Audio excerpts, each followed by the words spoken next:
ಎಲ್ಲರಿಗೂ ಈ ಒಂದು ವಿಡಿಯೋದಲ್ಲಿ ಬರ್ತ್ ಸರ್ಟಿಫಿಕೇಟಿಗೆ ಆನ್ಲೈನ್ ಮುಖಾಂತರ ಅರ್ಜಿಯನ್ನು ಸಲ್ಲಿಸೋದು ಯಾವ ರೀತಿ ಅಂತ ತಿಳಿಸ್ಕೊಡ್ತಾ ಇದ್ದೀನಿ. ನಿಮ್ಮದು ಕೂಡ ಏನಾದರೂ ಬರ್ತ್ ಸರ್ಟಿಫಿಕೇಟ್ ಕಳೆದು ಹೋಗಿದ್ದರೆ, ಜಸ್ಟ್ ನಿಮ್ಮ ಹತ್ರ ಜೆರಾಕ್ಸ್ ಕಾಪಿ ಇದ್ದರೆ ಅಥವಾ ಡ್ಯಾಮೇಜ್ ಆಗಿರುವಂಥ ಹಳೆಯ ಒಂದು ಬರ್ತ್ ಸರ್ಟಿಫಿಕೇಟ್ ಇದ್ದರೆ ಅದನ್ನು ಯಾವ ರೀತಿ ಒಂದು ಆನ್ಲೈನಲ್ಲಿ ಅಪ್ಲೈ ಮಾಡಿ ಅದನ್ನು ಒರಿಜಿನಲ್ ಕಾಪಿಯನ್ನು ಡೌನ್ಲೋಡ್ ಮಾಡೋದು ಯಾವ ರೀತಿ ಅಂತ ಈ ವಿಡಿಯೋದಲ್ಲಿ ನಿಮಗೆ ತಿಳಿಸ್ಕೊಡ್ತಾ ಇದ್ದೀನಿ. ವಿಡಿಯೋನ ಪೂರ್ತಿಯಾಗಿ ಎಲ್ಲೂ ಕೂಡ ಸ್ಕಿಪ್ ಮಾಡಿ ನೋಡಿ, ಅರ್ಥ ಆಗುತ್ತೆ. ಬನ್ನಿ ಸ್ನೇಹಿತರೆ, ವಿಡಿಯೋನ ಸ್ಟಾರ್ಟ್ ಮಾಡೋಣ. ಮೊದಲಿಗೆ ಗೂಗಲ್ ಸರ್ಚನ್ನು ಓಪನ್ ಮಾಡ್ಕೊಳ್ಳಿ. ಸೇವಾ ಸಿಂಧು ಅಂತ ಸರ್ಚ್ ಮಾಡಿ ಗೂಗಲಲ್ಲಿ ಸೇವಾ ಸಿಂಧು .karnataka.go.in ಅಂತ ಸರ್ಚ್ ಮಾಡಿ. ಸರ್ಚ್ ಕೊಟ್ಟ ನಂತರ ಈ ರೀತಿಯಾಗಿ ಬರುತ್ತೆ. ಸರ್ವಿಸ್ ಪ್ಲಸ್ ಅಂತ ಡೈರೆಕ್ಟಾಗಿ ಲಾಗಿನ್ಗೆ ಬರುತ್ತೆ. ಅದು ಇಲ್ಲಿ ನಿಮ್ಮ ಒಂದು ರಿಜಿಸ್ಟ್ರೇಷನನ್ನು ಮಾಡ್ಕೋಬೇಕು. ರಿಜಿಸ್ಟ್ರೇಷನ್ ಮಾಡ್ಕೊಂಡಿಲ್ಲ ಅಂದರೆ ಕೆಳಗಡೆ ರಿಜಿಸ್ಟ್ರಿ ಇಯರ್ ಅಂತಿದೆ, ಅದ್ರ ಮೇಲೆ ಕ್ಲಿಕ್ ಮಾಡ್ಕೊಂಡು ರಿಜಿಸ್ಟ್ರೇಷನನ್ನು ಮಾಡ್ಕೊಳ್ಳಿ. ಸಿಟಿಜನ್ ಲಾಗಿನಲ್ಲಿ ಕೆಲವು ಸಲ ಬರುತ್ತೆ, ಕೆಲವು ಸಲ ಬರೋದಿಲ್ಲ. ಬಂದರೆ ಓಕೆ, ಅಪ್ಲೈ ಮಾಡ್ಕೊಳ್ಳಿ. ಬಂದಿಲ್ಲ ಅಂದರೆ ನಿಮಗೆ ಗ್ರಾಮೋನ್ ಲಾಗಿನಲ್ಲಿ ಯೂಸ್ ಮಾಡ್ಕೊಳ್ಳಿ. ಇದನ್ನು ಲಾಗಿನ್ ಮಾಡ್ತಾಯಿದ್ದೀನಿ ನಾನು. ಬೆಂಗಳೂರು ಕರ್ನಾಟಕ ಲಾಗಿನಲ್ಲಿ ಕೂಡ ಪಕ್ಕ ಬರುತ್ತೆ. ಸೊ ನಿಮಗೆ ಬಂದರೆ ಓಕೆ, ಬಂದಿಲ್ಲ ಅಂದರೆ ಸಿಟಿಜನ್ ಲಾಗಿನ್ ಬಂದಿಲ್ಲ ಅಂದರೆ ಗ್ರಾಮೋನಲ್ಲಿ ಅಪ್ಲೈ ಮಾಡ್ಕೊಳ್ಳಿ. ಒಂದು 100-200 ರೂಪಾಯಿ ನಿಮಗೆ ಚಾರ್ಜ್ ಆಗುತ್ತೆ. ಇದರಲ್ಲಿ ಸರ್ಚ್ ಬಾರಲ್ಲಿ ನಿಮಗೆ ಬರ್ತ್ ಸರ್ಟಿಫಿಕೇಟ್ ಅಂತ ಸರ್ಚ್ ಮಾಡ್ಕೊಳ್ಳಿ, ಬರುತ್ತೆ ನಿಮಗೆ. ಸರ್ಚ್ ಬಾರಲ್ಲಿ ಬರ್ತ್ ಅಂತ ಸರ್ಚ್ ಮಾಡ್ಕೊಳ್ಳಿ. ನಿಮಗೆ ಆಟೋಮೆಟಿಕ್ಕಾಗಿ ಲಿಂಕ್ ನಿಮಗೆ ಓಪನ್ ಆಗುತ್ತೆ ಅಪ್ಲಿಕೇಶನ್ದು. ನಾನು ಬರ್ತ್ ಅಂತ ಸರ್ಚ್ ಮಾಡಿದ್ದೀನಿ ನೋಡಿ. ಅಪ್ಲಿಕೇಶನ್ ಫಾರ್ ಬರ್ತ್ ಸರ್ಟಿಫಿಕೇಟ್ ಅಂತ ಬಂದಿದೆ ನೋಡಿ. Directorate of economics and statistics ಅಂತ ಬಂದಿದೆ. ಈ ಒಂದು ಆರ್ಥಿಕ ಮತ್ತು ಸಾಂಖ್ಯಿಕ ಇಲಾಖೆ ವತಿಯಿಂದ ಈ ಒಂದು ಕೊಡುವಂಥ ನೋಡಿ, ಆರ್ಥಿಕ ಮತ್ತು ಸಾಂಖ್ಯಿಕ ನಿರ್ದೇಶನಾಲಯದಿಂದ ಕೊಡುವಂಥ ಜನನ ಪ್ರಮಾಣಪತ್ರ ಅರ್ಜಿ ಸಲ್ಲಿಸ್ತಾ ಇದ್ದೀನಿ. ನಮ್ಮ ಒಂದು ಅಭ್ಯರ್ಥಿದು ಜೆರಾಕ್ಸ್ ಕಾಪಿ ಇದೆ, ಸೊ ಅವರಿಗೆ ಒರಿಜಿನಲ್ ಬೇಕಾಗಿದೆ. ಅವ್ರಿಗೆ ಒರಿಜಿನಲ್ ತೆಗೆದುಕೊಡೋ ಸಲ ನಾನು ಈ ಒಂದು ಅಪ್ಲೈ ಮಾಡ್ತಾ ಇದ್ದೀನಿ ನೋಡಿ. Only digital signed birth certificate can be printed through ಸೇವಾ ಅಂತ ಬಂದಿದೆ.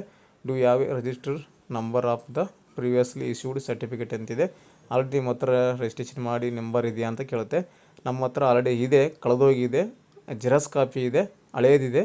ಸೊ ಹಾಗಾಗಿ ಅದನ್ನು ಹೊಸ ತೊಗೋಬೇಕಾಗಿದೆ. ಅದನ್ನು ಒಂದು ರಿಜಿಸ್ಟ್ರೇಷನ್ ನಂಬರ್ ಇರುತ್ತೆ, ಅದರಲ್ಲಿ ನೋಂದಣಿ ಸಂಖ್ಯೆ ಅಂತ ಇರುತ್ತೆ. ಆ ಒಂದು ನೋಂದಣಿ ಸಂಖ್ಯೆಯನ್ನು ಇಲ್ಲಿ ನಾವು ಎಂಟರ್ ಮಾಡಬೇಕು.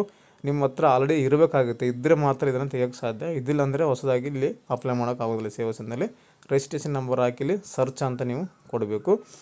ಎಕ್ಸಾಕ್ಟಾಗಿ ನಂಬರ್ ಹಾಕಬೇಕು, ಒಂದು ಅಕ್ಷರ ಕೂಡ ಮಿಸ್ಟೇಕ್ ಆಗಬಾರ್ದು. ಅಂದಾಗ ಮಾತ್ರ ಡೀಟೇಲ್ಸ್ ಇಲ್ಲಿ ಡಾಟಾ ಕ್ಯಾಪ್ಚರ್ ಆಗುತ್ತೆ ನೋಡಿ. ಇಲ್ಲಿ ಆ ಒಂದು ರಿಜಿಸ್ಟ್ರೇಷನ್ ನಂಬರ್ನ ಹಾಕ್ಕೊಂಡಿದ್ವಿ. ರಿಜಿಸ್ಟ್ರೇಷನ್ ನಂಬರ್ ಹಾಕ್ಕೊಂಡ ನಂತರ ಇಲ್ಲಿ ಆ ರಿಜಿಸ್ಟ್ರೇಷನ್ ನಂಬರು, ಆ ಒಂದು ಬರ್ತ್ ಸರ್ಟಿಫಿಕೇಟ್ ಯಾರ ಹೆಸರಲ್ಲಿದೆ ಅವ್ರದ್ದು, ಅವರ ಒಂದು ಡೇಟು, ಅವರ ಒಂದು male or female, father name, mother name ಎಲ್ಲ ಇಲ್ಲಿ ಶೋ ಆಗ್ತಾಯಿದೆ. ಎಲ್ಲನೂ ಮಾಹಿತಿ ಸರಿಯಾಗಿದೆ ಅಂತ ಒಂದು ಸಲ ರೀಚೆಕ್ ಮಾಡ್ಕೋಬೇಕು.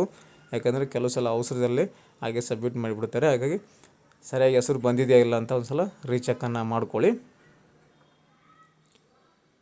ಮಾಡ್ಕೊಂಡ್ಮೇಲೆ ಲಾಸ್ಟಲ್ಲಿ select the correct record for print ಅಂತಿದೆ, ಎಸ್ ಅಂತ ಟಿಕ್ ಮಾಡ್ಕೊಳ್ಳಿ. ಅದನ್ನು ಟಿಕ್ ಮಾಡಲೇಬೇಕು ಕರೆಕ್ಟಾಗಿ. ಅದನ್ನು ಟಿಕ್ ಮಾಡಿದ ನಂತರ ಕೆಳಗಡೆ ಇಲ್ಲಿ ನಂಬರ್ ಆಫ್ ಕಾಪಿ 1 ಅಂತ ಇದೆ, ಒಂದು ತೊಗೊಳ್ಳಿ ಆಟೋಮೆಟಿಕ್ ಬಂದಿದೆ. ಮತ್ತು ಇಲ್ಲಿ ಕಾಣ್ತಾ ಇರುವಂಥ ಕ್ಯಾಪ್ಚರ್ ಕೋಡ್ ಇದೆ, ಆ ಒಂದು ಕ್ಯಾಪ್ಚರ್ ಕೋಡನ್ನು ಫಿಲ್ ಮಾಡಿ ಸಬ್ಮಿಟ್ ಅಂತ ಕ್ಲಿಕ್ ಮಾಡಿ. ಸಬ್ಮಿಟ್ ಅಂತ ಕ್ಲಿಕ್ ಮಾಡಿದ ನಂತರ following the fields R required ಅಂತ ಬಂದಿದೆ, ಓಕೆ ಅಂತ ಕ್ಲಿಕ್ ಮಾಡಿದ ನಂತರ ಈ ರೀತಿಯಾಗಿ ಬರುತ್ತೆ. ಮೇಕ್ ಪೇಮೆಂಟ್ ಅಂತ, ಅದಕ್ಕೆ ಪೇಮೆಂಟ್ ಇರುತ್ತೆ, ಪೇಮೆಂಟ್ ಮಾಡಬೇಕು. ಓಕೆ ಅಂತ ಕ್ಲಿಕ್ ಮಾಡಿ ಮೇಕ್ ಪೇಮೆಂಟ್ ಅಂತ ನೋಡಿ. ಇಲ್ಲಿ 85 ರೂಪಾಯಿ ತೊಗೊತಾ ಇದೆ, 50 + 35 ಒಂದು ಕೇಳ್ತಾ ಇದೆ.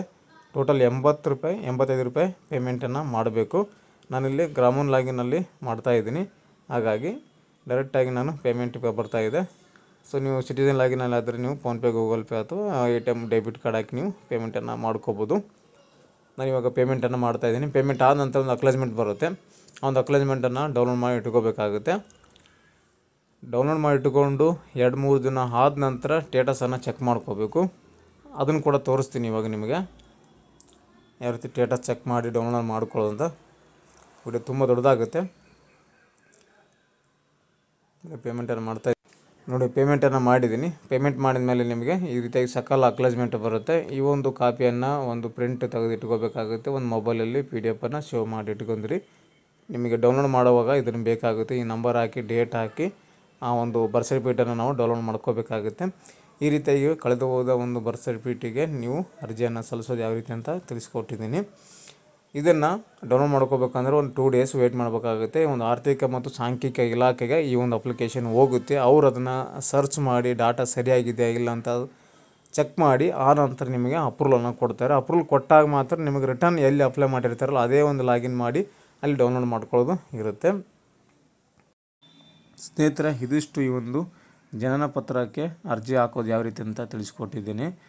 ಈ ಒಂದು ಮಾಹಿತಿ ನಿಮಗೆ ಉಪಯುಕ್ತ ಆಗಿದೆ ಅನ್ಕೊತೀನಿ. ಇದರಲ್ಲಿ ಏನಾದರೂ ನಿಮಗೆ ಡೌಟ್ಸ್ ಇದ್ದರೆ, ಏನಾದರೂ ಕ್ವಶನ್ ಕೇಳೋದಿದ್ದರೆ ಅಥವಾ ಏನಾದರೂ ಎರರ್ ಬರ್ತಾ ಇದ್ದರೆ ಅಪ್ಲೈ ಮಾಡುವಾಗ ಕಮೆಂಟ್ ಮಾಡಿ. ಏನೇ ಒಂದು ಪ್ರಾಬ್ಲಮ್ ಇರಲಿ ಅದಕ್ಕೆ ಸೊಲ್ಯೂಷನನ್ನು ಕೊಡ್ತೀನಿ ನಿಮಗೆ. ನೆಕ್ಸ್ಟ್ ವಿಡಿಯೋದಲ್ಲಿ ಮತ್ತೊಂದು ಮಾಹಿತಿಯೊಂದಿಗೆ ನಿಮ್ಮನ್ನು ಭೇಟಿ ಆಗ್ತೀನಿ. ಅಲ್ಲಿವರೆಗೂ ನಮ್ಮ ವೀಡಿಯೋಸನ್ನು ನೋಡ್ತಾ ಇರಿ, ಸಪೋರ್ಟ್ ಮಾಡಿ. ಹಾಗೂ ಯಾರೆಲ್ಲ ಹೊಸದಾಗಿ ನೋಡ್ತಾ ಇದ್ದೀರಾ ದಯವಿಟ್ಟು ಸಬ್ಸ್ಕ್ರೈಬ್ ಮಾಡಿಕೊಂಡು ಬೆಲ್ ಐಕಾನನ್ನು ಪ್ರೆಸ್ ಮಾಡ್ಕೊಳ್ಳಿ ಅಂತ ಹೇಳ್ತಾ ಥ್ಯಾಂಕ್ಸ್ ಫಾರ್ ದ ವಾಚಿಂಗ್.